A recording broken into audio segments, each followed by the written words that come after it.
Today, I'm going to show you how to weave on a loom using yarn. My loom looks like a llama, but this process works with any kind of loom. You will need a loom. You can get a pre-made loom or you can make your own. You also need scissors and some yarn. The process of weaving is an over, under pattern. Your pattern is going to repeat itself.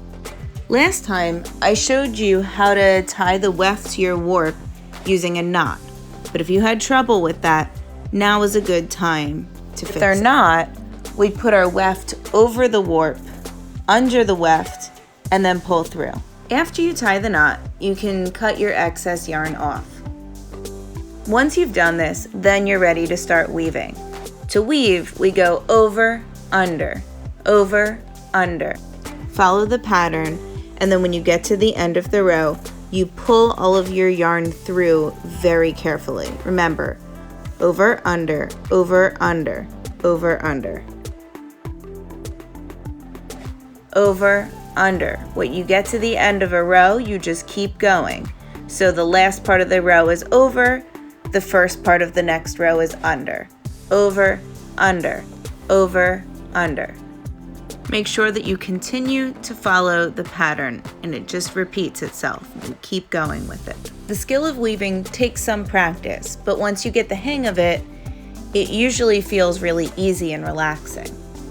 Again, when I get to the end of the row, I pull the yarn very carefully all the way through. I go carefully so that my yarn doesn't get tangled. Once I pull all of my yarn through, I continue my pattern. So if I just went under, the beginning part of my next row is going to be over.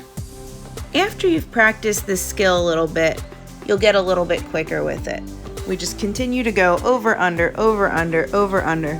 But if you go too fast, you might miss a row. See what happens when you miss a row. You have to undo that whole section. So make sure that you're paying attention and that you're careful to continue the over, under pattern, even after you've finished a row. Thank you, and I hope you enjoy weaving as much as I do. Have fun!